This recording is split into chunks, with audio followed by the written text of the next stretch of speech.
I can't tell you the exact moment things started feeling off with Emily, but looking back, there were little signs everywhere. Maybe I ignored them because I didn't want to believe it.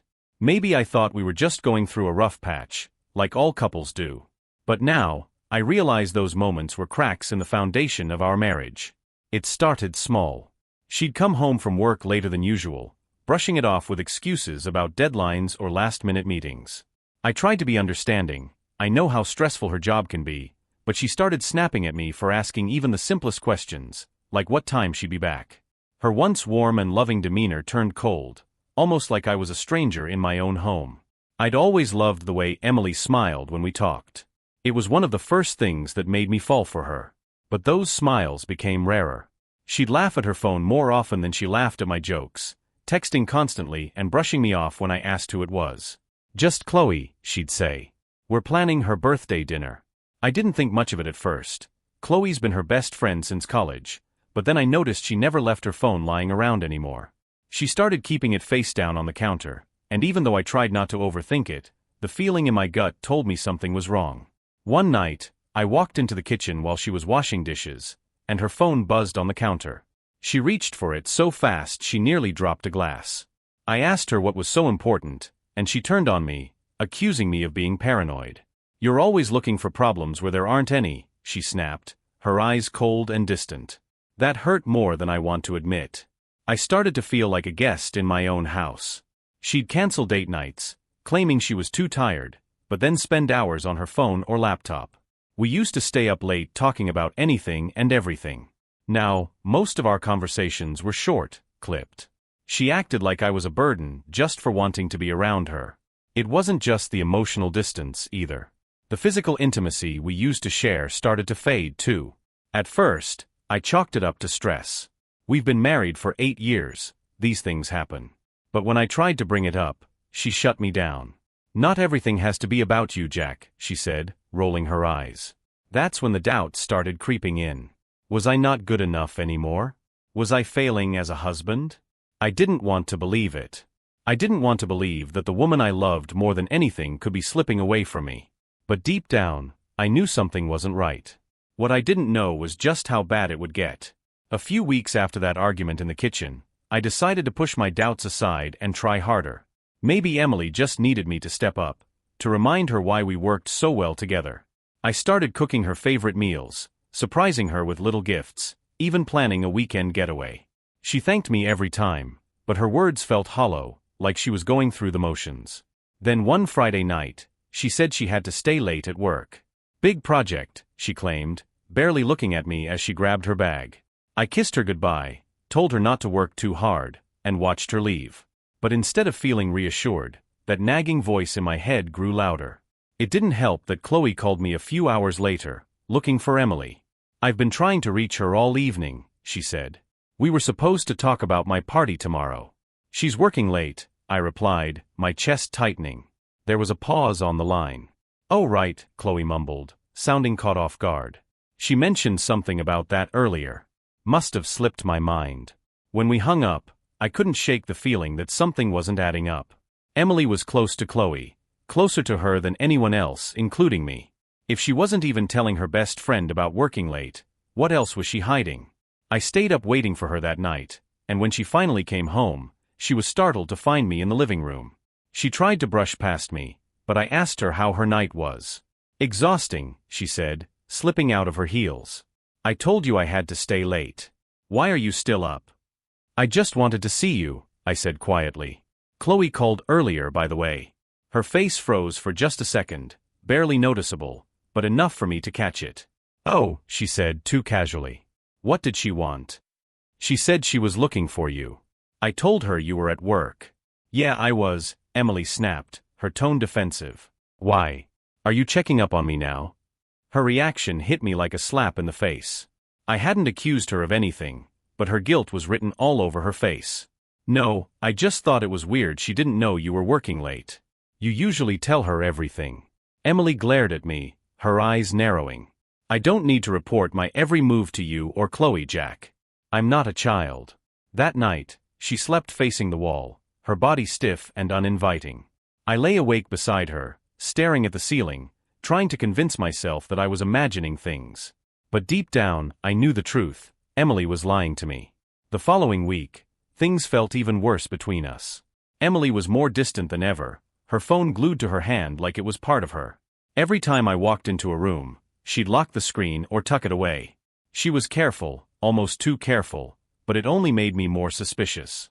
One evening, while she was in the shower, I saw her phone on the nightstand. My heart raced as I stared at it, debating whether I should look. I hated the idea of snooping, of breaking her trust, but at the same time, I felt like she was already breaking mine. Finally, I gave in. Her phone was locked, of course, but her notifications were visible. A text popped up from someone named Jake W., and the message read, "Can't wait to see you again. Last night was incredible." My stomach dropped. I felt like the air had been sucked out of the room. My hands were shaking so badly, I almost dropped the phone. I couldn't believe what I was seeing. Who the hell was Jake W.? I heard the water shut off in the bathroom, and panic set in. I placed the phone back on the nightstand, exactly as I'd found it, and left the room before she could catch me. My mind was racing. I needed to confront her, but how? What would I even say? Part of me didn't want to believe it, didn't want to face the reality of what I'd just seen.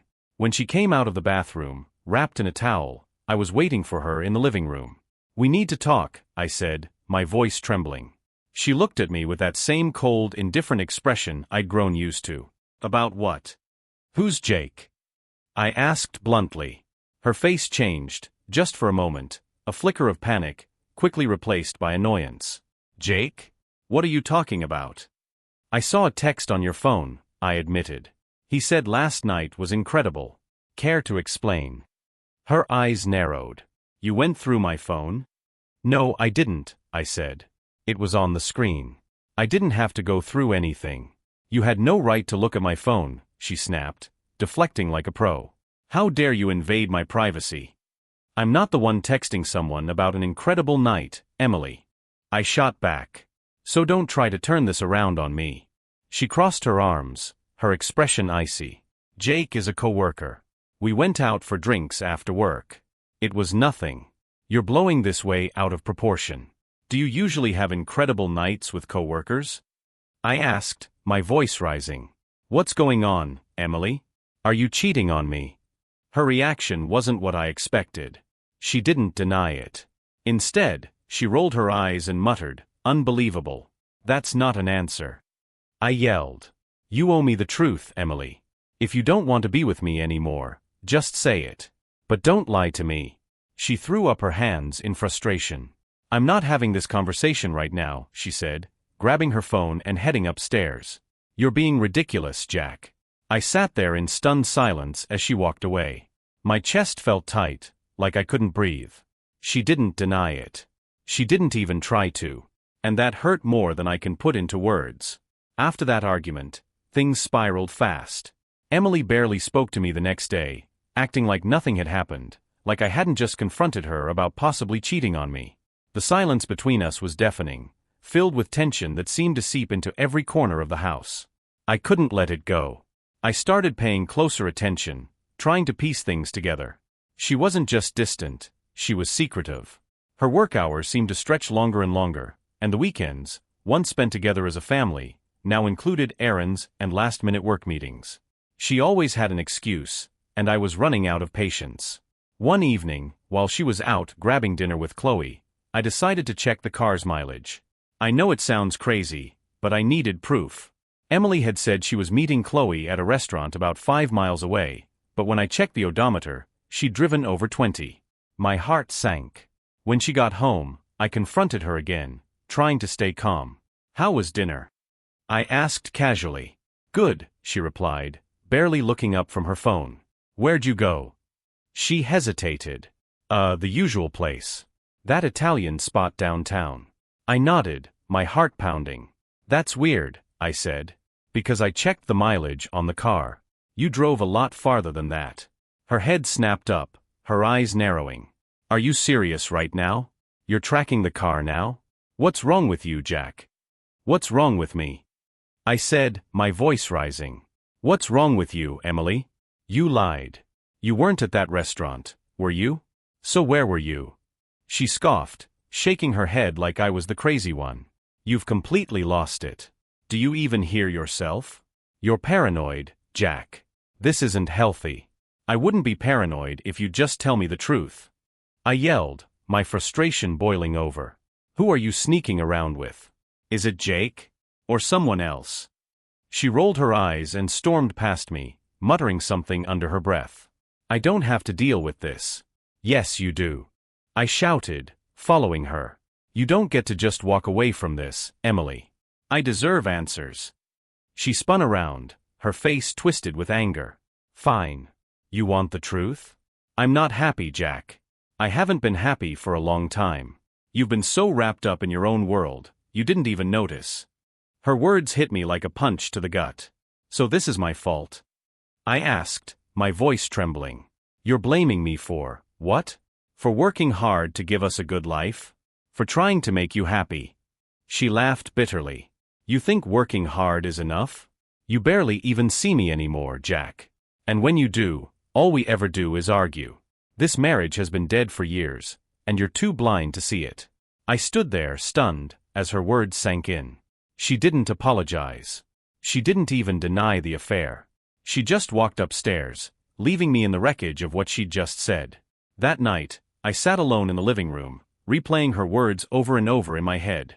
This wasn't just about Jake, or whoever she was seeing. This was about everything.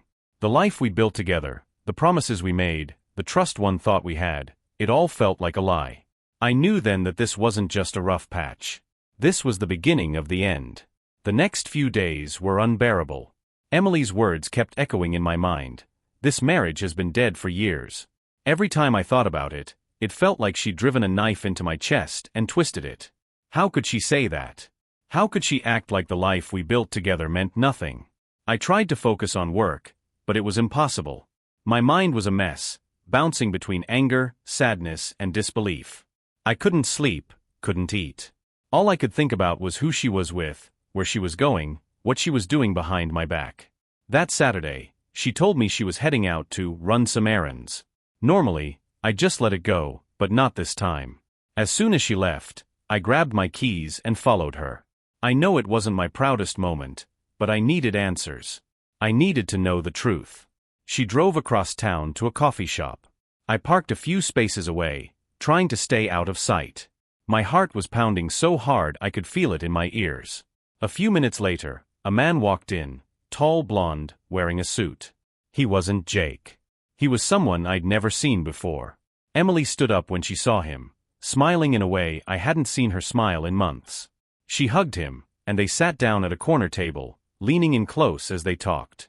I couldn't hear what they were saying, but I didn't need to. The way she looked at him, the way he made her laugh, it was obvious.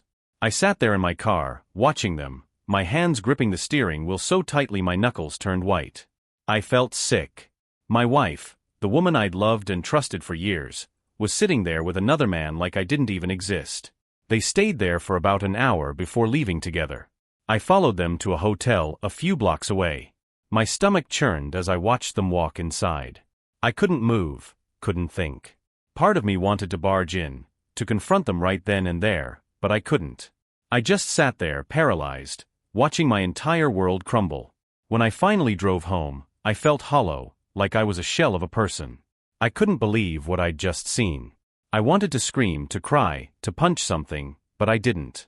I just sat in the driveway for what felt like hours, staring at the steering wheel, trying to figure out what to do next. Emily came home later that night like nothing had happened. She walked in, dropped her bag on the counter, and asked what I wanted for dinner. The audacity of it nearly sent me over the edge. I saw you, I said quietly, my voice trembling. She froze, her back to me. What are you talking about? She asked, her tone defensive. I followed you, I admitted. I saw you with him. At the coffee shop. At the hotel. Her shoulders tensed, and for a moment, she didn't say anything. Then she turned around, her face hard. You had no right to do that, she snapped. No right. I said, my voice rising. You're cheating on me, Emily. I think I have every right to know. She rolled her eyes, like I was the one in the wrong. It's not what you think, she said flatly. We were just talking. At a hotel? I shouted, unable to contain my anger. Do you really expect me to believe that? She didn't answer. Instead, she just stared at me, her expression cold and unbothered. This is exactly why I'm unhappy, Jack, she said. You're controlling. You're paranoid. Maybe if you trusted me, we wouldn't be in this mess. Her words were like gasoline on a fire. This mess? You're the one who put us in this mess. You're the one sneaking around, lying to me, meeting other men. Don't you dare try to turn this around on me. She sighed, like she was tired of the conversation. I can't do this right now, she said, grabbing her phone and heading upstairs. I stood there in the kitchen, shaking with rage. I had all the proof I needed, and yet she still refused to take responsibility, still tried to pin it all on me. I didn't know what to do, but one thing was clear: the woman I thought I married was gone. The morning after that confrontation, Emily acted like nothing had happened. She made breakfast for herself, scrolling through her phone and humming a tune like it was just another day. It was infuriating. I felt like a ghost in my own home, invisible and irrelevant. I decided to take the day off work, not that I'd been productive lately. After she left for her Saturday yoga class, another one of her frequent excuses, I went through our shared computer. I wasn't proud of it, but I needed answers. And I found them. Emails, hundreds of them, going back months. Some from Jake, others from the man I'd seen at the coffee shop, whose name turned out to be Andrew. They weren't shy about their relationship either. Flirty messages, plans to meet up, and even photos. My stomach churned as I read them. She hadn't just been unfaithful, she'd been living a double life right under my nose. One email stood out. It was from Chloe. I almost didn't open it, but something told me I needed to. In it, Chloe congratulated Emily for finally being honest with herself and offered her full support. Chloe knew. She'd known this whole time and never said a word to me. She wasn't just complicit, she was encouraging Emily's betrayal. When Emily came home that afternoon, I was waiting for her in the living room. My laptop was open on the coffee table, the incriminating emails displayed on the screen. She walked in, paused when she saw me, and immediately tensed up. "Jack, what are you doing?" she asked cautiously. "I could ask you the same thing," I replied, my voice icy. "How long has this been going on, Emily? How long have you been lying to me?" Her face flushed, but she didn't try to deny it this time. "I don't know what you want me to say," she muttered. "The truth would be a good start," I said, standing up. "But I think I already have that." I pointed to the screen. "Jake. Andrew. And Chloe, of course. Your loyal little confidant." Her eyes flicked to the laptop, then back to me. "You went through my emails," she said, as if that was the betrayal here. "Don't you dare try to make me the bad guy," I snapped. "You're the one cheating. You're the one sneaking around. I've been breaking my back trying to keep this marriage together, and you've been doing this." She crossed her arms, her expression hard. "I wasn't happy, Jack. I haven't been happy for years. You know that. And instead of talking to me, you turned to other men? You turned to Chloe? You decided to blow up our marriage because you weren't happy." "I didn't blow up our marriage," she shot back. "You did. You've been distant, cold, and completely self-absorbed for years. I had no choice. You had no choice." I repeated, my voice rising. "You always have a choice, Emily. And you chose this. You chose to betray me, to betray our family. Don't you dare pretend you're the victim here." She stared at me, her jaw clenched. For a moment, I thought she might apologize, but instead, she just shook her head. "Maybe this was a mistake," she said quietly. "Maybe we're just not meant to be together anymore." Those words hit me harder than anything else she'd said. I felt like the ground had been ripped out from under me. "You really mean that, don't you?" I said, my voice trembling. She didn't answer. Instead, she grabbed her keys and walked out the door, leaving me alone with the weight of her betrayal. Emily didn't come back that night. I sat on the couch, staring at the empty space where she should have been, a mixture of rage and despair swirling inside me. I wasn't sure what hurt more, her betrayal or her complete lack of remorse. But as much as I hated what she'd done, there was someone else I couldn't stop thinking about: Chloe. Chloe had always been a part of our lives. She was there when Emily and I first started dating, the maid of honor at our wedding, and someone I considered a friend. Knowing that she'd been covering for Emily, encouraging her even, felt like a knife to the back. The next day, I decided I needed answers.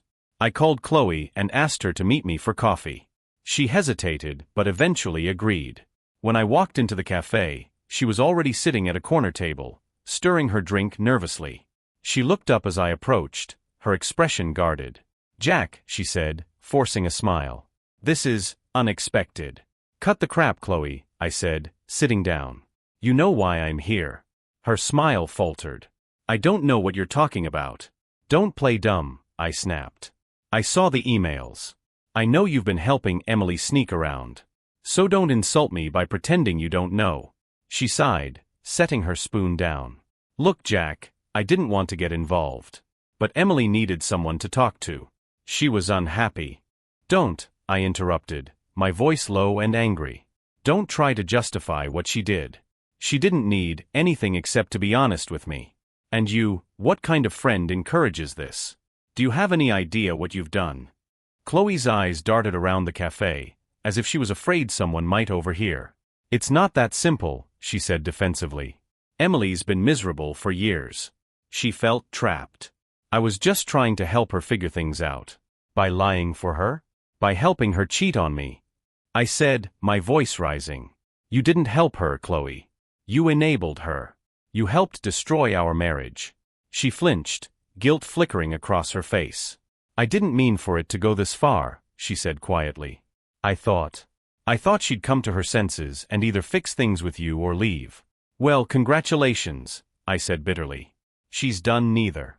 Instead, she's torn my life apart, and you're complicit." Chloe didn't respond, just stared down at her coffee. For a moment, I thought I saw tears in her eyes, but it didn't matter. Nothing she said could fix this. "I hope you're proud of yourself," I said, standing up. "Because as far as I'm concerned, you're just as guilty as she is." I walked out without waiting for a response. As I stepped outside, the cold air hit me, but it did little to numb the burning anger inside me. Chloe's betrayal felt just as personal as Emily's. She wasn't just a bystander, she'd actively helped destroy my marriage. That night, as I sat alone in the house, I realized something. Emily and Chloe didn't care about the damage they'd done.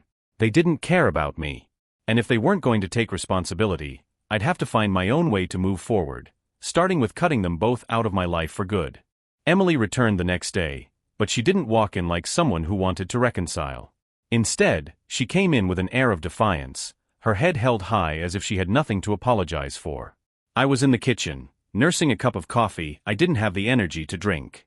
She barely glanced at me as she walked in. "I'll grab some clothes and head to a hotel for a few days," she said casually, as if she were discussing the weather. "That's it?" I asked, my voice cold. "You're not even going to try to explain yourself? Apologize? Anything?" She sighed, leaning against the counter. "What do you want me to say, Jack? That I'm sorry? Fine, I'm sorry.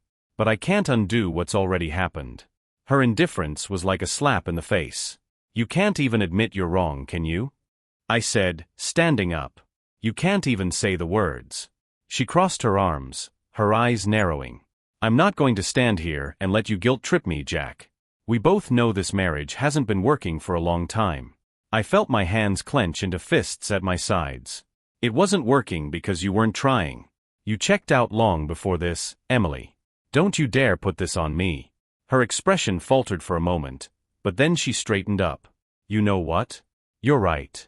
I checked out. But so did you. You've been so caught up in your own world, in your own problems, that you didn't even notice how unhappy I was." I couldn't believe what I was hearing. "So your solution was to sleep with other men? To lie to my face every single day? Do you even realize how much damage you've done?" She looked away, biting her lip. For a moment, I thought she might actually feel remorse, but when she spoke, her tone was flat. "I never meant for you to find out like this. That's what you're sorry for?" I asked incredulously. "That I found out? Not that you did it, just that you got caught." She didn't answer, and the silence spoke louder than anything she could have said. I laughed bitterly, shaking my head. "You know, I used to think we had something special. I used to think you were the love of my life. But now I don't even know who you are." Emily's face hardened, but she didn't say a word. Instead, she turned and walked out of the kitchen, heading upstairs to pack her things. I didn't follow her. I couldn't. I felt too numb to move. A few minutes later, she came back downstairs with a suitcase. She stopped at the door, hesitating for just a moment before looking back at me. "I'll call you when I'm ready to talk," she said quietly. "Don't bother," I replied, not even looking at her. There's nothing left to say. The door closed behind her, and for the first time, the house felt completely empty. I sat there in the silence, staring at the spot where she'd been standing, wondering how everything had fallen apart so quickly. That night, I opened a bottle of whiskey and drank alone in the living room. As the hours passed, the pain turned to anger, and I realized something. Emily wasn't the woman I thought she was, and she never would be again. This was the end of us. But it wasn't the end of me. The days after Emily left felt like a blur. The house was too quiet, too still, as if the very air had been drained of life. I tried to keep myself busy, cleaning, fixing things that didn't really need fixing, anything to keep my mind from spiraling. But no matter what I did, the reality of the situation was always there, looming over me like a storm cloud. Then, the papers came. I wasn't surprised when I opened the envelope and saw the words petition for dissolution of marriage. Deep down, I knew this was coming, but seeing it in black and white still hit me like a punch to the gut. Emily wasn't just leaving me, she was erasing the life we'd built together. I called a lawyer the same day. If Emily was going to play hardball, I wasn't going to let her steamroll me. We met the next morning, and I laid everything out, the affair, the lies, the emails. My lawyer, a sharp woman named Rachel, nodded as she listened, her expression neutral but focused. "We have a strong case for infidelity," she said when I finished. "But it won't be easy. Courts don't always punish cheating spouses unless there's a financial or custodial dispute. Do you have children?" I shook my head. "No, just the two of us." "Then this will likely come down to dividing assets," she said. "Do you have joint accounts? Shared property?" I thought about the house, the car, the savings account we'd built over the years. The thought of splitting everything with her, of giving her anything after what she'd done, made my blood boil. "She doesn't deserve a dime," I said through gritted teeth. Rachel nodded, jotting down notes. "I'll do everything I can to protect your interests. But I need you to prepare yourself, Jack. Divorces like this can get ugly. Are you ready for that?" I wasn't sure if I was ready for anything, but I nodded anyway. "I just want this to be over." Over the next few weeks, the legal process consumed my life. Emily hired her own lawyer, and the back and forth between our attorneys felt like a never-ending game of tug-of-war. She demanded half of everything, the house, the savings, even my retirement fund. It was infuriating. She'd been the one to cheat, yet she acted like she was entitled to everything. The worst part was the depositions. Sitting across from her in that sterile conference room, answering questions about our marriage while she sat there, calm and collected, was almost unbearable. She didn't even flinch when her lawyer brought up the affair, spinning it as a symptom of a broken marriage rather than the cause. But I wasn't going to let her rewrite history. When it was my turn to speak, I laid everything bare, the emails, the texts, the lies. I didn't hold back, even when it hurt to relive it. If she was going to drag me through the mud, I was going to make sure the truth came out. After the deposition, I caught her in the hallway. For a moment, neither of us said anything. Then she looked at me, her expression unreadable. "This doesn't have to be so hostile, Jack," she said quietly. I laughed bitterly. "Hostile? You think this is hostile? You cheated on me, Emily. You lied to me for months, maybe years. And now you want to take everything I worked for.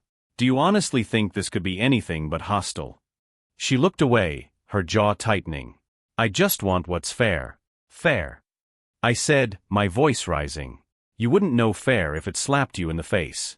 I walked away before I said something I'd regret, but her words stayed with me. She'd already taken so much from me, my trust, my happiness, my sense of security. And now, she was trying to take the life I'd built, too. But I wasn't going to let her win. Not this time. Emily's calmness during the legal proceedings unnerved me, like she had an ace up her sleeve. I couldn't figure it out until one afternoon when Rachel called me. "Emily's team is suggesting you had a role in the marriage breakdown," Rachel said cautiously. "They claim you were emotionally unavailable and overly controlling." My jaw tightened. "That's garbage." "I know," Rachel replied, "but it's a tactic to position her as the victim. Do you have anything that proves her infidelity? It could shift the court's perspective." I forwarded Rachel all the emails, texts, and even the mileage records from her car. The betrayal was in plain sight, and I wanted the court to see it. At the next hearing, Emily's lawyer spun a narrative about her unhappiness, painting her actions as an emotional escape. Rachel countered with hard evidence, and when Emily's emails to Jake and Andrew were read aloud, her composure cracked for the first time. After the session, Emily cornered me outside the courthouse. "Was that necessary, Jack?" she hissed, her face red. "You're just trying to humiliate me." "No, Emily," I said coldly. "I'm just telling the truth. Something you've avoided for a long time." She turned away, muttering something under her breath. For the first time, I saw a hint of fear in her eyes. The court hadn't ruled yet, but I knew one thing: she couldn't escape the truth now. The court battle dragged on for weeks. Every day felt like a tug-of-war, with lawyers dissecting every aspect of our marriage. Rachel assured me the evidence of Emily's infidelity would work in my favor, but that didn't make the waiting any easier. Finally, the day came for the judge to make a ruling. Emily sat across the courtroom, her expression unreadable. I avoided looking at her, focusing instead on the judge as he delivered his decision. The house would stay with me. The savings account would be divided, but the lion's share went to me since I'd contributed more over the years. Emily would walk away with enough to start over, but far less than she demanded. It wasn't a perfect win, but it was enough. As we left the courtroom, Emily caught up to me in the hallway. "Congratulations," she said bitterly. "You got what you wanted." I turned to her, exhaustion outweighing my anger. What I wanted was a faithful wife and a life we built together.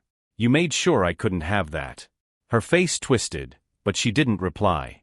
She turned and walked away, leaving me standing there, finally free but feeling the weight of everything I'd lost. Once the court ruled, the practical part of the divorce was over, but the emotional fallout was just beginning. For the first time in years, I came home to a house that felt truly empty. No Emily, no lingering tension, just silence. It was both a relief and a reminder of how much had changed. The first few weeks were rough. Everywhere I looked, there were memories of her: our wedding photo on the mantel, the coffee mug she always used, the books she'd left behind. I couldn't decide whether to throw everything away or keep it as proof that it hadn't all been a dream. I focused on work and tried to rebuild a routine. I spent more time with my friends, the ones who stuck by me through the mess, and started going to the gym to burn off the restless energy that kept me up at night. Slowly, I began to feel like myself again. Then Chloe texted me. "I hope we can talk sometime. I owe you an apology." I stared at the message for a long time before replying. There's nothing to talk about. But she didn't give up. A few days later, she showed up at my house, looking nervous and out of place. "Jack," she said when I opened the door. "Please just hear me out." I let her in, mostly because I was curious. She sat on the couch, fidgeting with her hands. "I know I messed up," she began. "I should have stopped Emily. I should have told you what was happening. But I didn't, and I'm sorry." "Why didn't you?" I asked, my voice sharp. "You were supposed to be my friend too." She hesitated, her eyes filled with guilt. "Because I didn't want to lose her. Emily and I have been friends for so long, and I thought if I supported her, she'd eventually come to her senses. I didn't realize how much damage it would do until it was too late." I shook my head. "That's not good enough, Chloe. You knew she was destroying our marriage, and you helped her anyway." "I can't forgive that." She nodded slowly, tears in her eyes. "I understand. I just needed you to know how sorry I am." She left soon after, and I felt a strange mix of satisfaction and sadness. Her apology didn't change anything, but at least it was an acknowledgement of the role she played in all of this. As the weeks turned into months, I started to feel the weight of Emily's betrayal lift. It didn't hurt any less, but it didn't consume me the way it used to.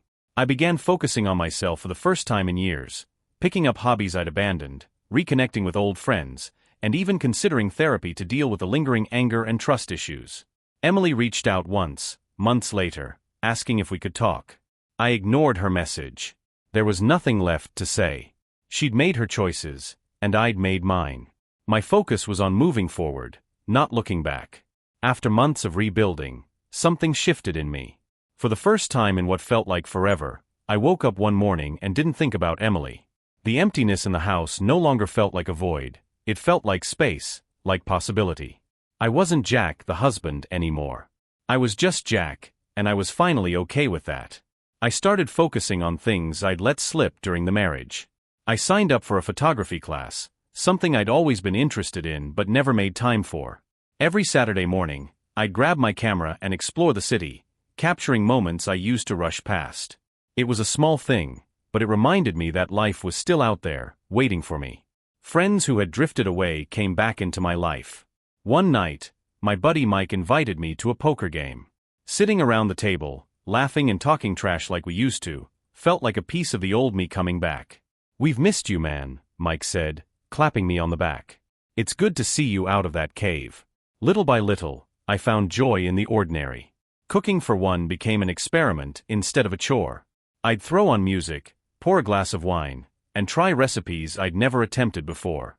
I even managed to turn a failed attempt at risotto into a surprisingly good rice pudding. The gym became more than just a way to burn off steam, it became a source of pride. As I got stronger, both physically and mentally, I started to realize something: I wasn't just surviving.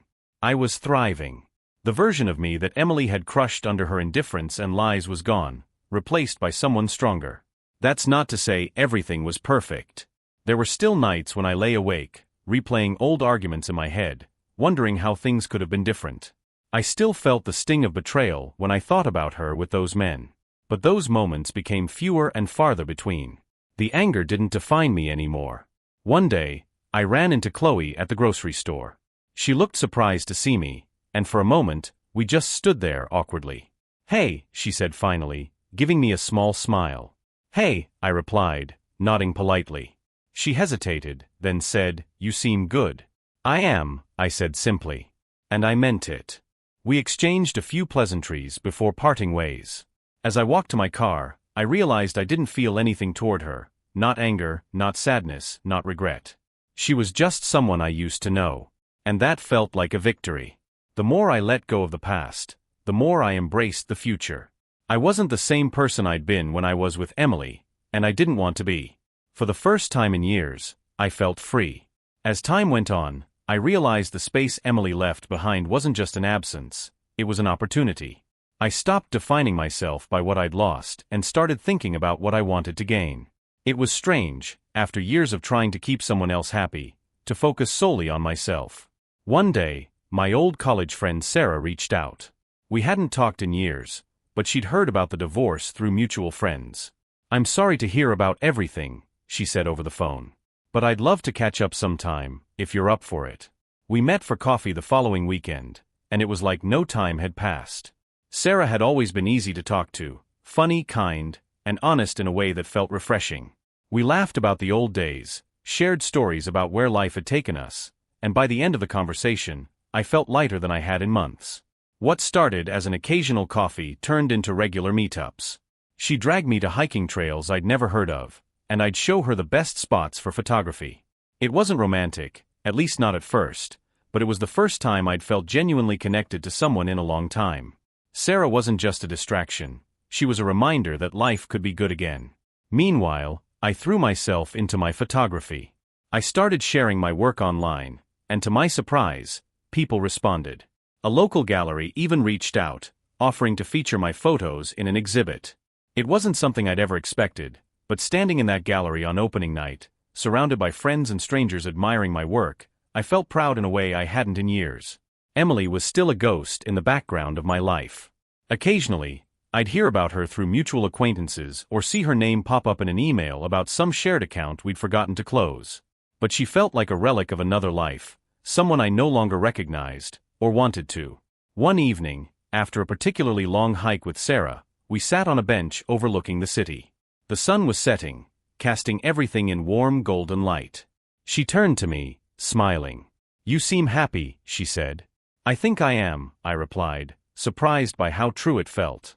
Sarah hesitated for a moment, then asked, "Do you ever think about dating again?" I laughed, shaking my head. "Not really. I'm still figuring out who I am on my own." "Fair enough," she said, but there was something in her eyes, something I wasn't ready to acknowledge yet. As the sun dipped below the horizon, I realized I wasn't afraid of the future anymore. I didn't know what it held, but for the first time in a long time, that uncertainty felt exciting instead of terrifying. I was finally moving forward, one step at a time. Months turned into a year, and the life I'd rebuilt felt solid in a way I hadn't thought possible. The divorce, once an open wound, had become a scar, a reminder of what I'd endured, but also of the strength I'd found to move on. Emily had faded into the background entirely. There were no more texts, no more attempts to talk. Occasionally, I'd hear her name in passing, but it didn't sting the way it used to. I'd made my peace with what happened. She was a chapter I'd closed, a lesson learned the hard way. Sarah and I stayed close. Somewhere along the line, the boundaries of our friendship blurred. It wasn't dramatic. There was no grand confession or sweeping romantic gesture. It was a slow, steady warmth that grew between us, like coals catching fire. One night, after a long day exploring the coast, she leaned her head on my shoulder as we watched the waves, and I realized I didn't want this to be temporary. "Sarah," I said softly, breaking the silence. "I think I'm ready." She looked up at me, her eyes curious. "Ready for what?" "For something more," I admitted. "With you." Her smile was small but genuine. "Me too." We didn't rush things. After everything I'd been through, I knew better than to leap blindly into a relationship. But with Sarah, it didn't feel like rushing. It felt like the next natural step. She wasn't just a partner. She was someone who understood me, flaws and all, and never made me feel like I wasn't enough. As we navigated this new phase of our relationship, I kept building the life I wanted. My photography took off in ways I hadn't imagined, leading to more exhibits and even a few commissions. I traveled, capturing places I'd only dreamed of seeing, and brought those moments back to share with Sarah and my friends. One evening, after hanging the last photo in a new gallery show, I stood back and looked at the wall. It was filled with images of light breaking through darkness, sunrises, cityscapes at dusk, rays of sunlight piercing forest canopies. Each photo felt like a piece of my journey, a reminder that even in the darkest times, there's always a way forward. Sarah walked up behind me, slipping her hand into mine. "They're beautiful," she said softly. "Thanks," I replied, squeezing her hand. "I think they're about hope." She smiled, resting her head on my shoulder. "You've come a long way, Jack." I nodded, feeling the weight of her words. She was right. I had come a long way, from the betrayal that shattered me to the life I'd rebuilt brick by brick. I wasn't the same person I'd been before Emily, and for that, I was grateful. That pain had forced me to grow, to rediscover my strength, and to learn that I was worth more than the lies and indifference she'd given me. As the gallery filled with people, I realized something. The best chapters of my life weren't behind me. They were ahead, waiting to be written. And for the first time in a long time, I couldn't wait to see what came next.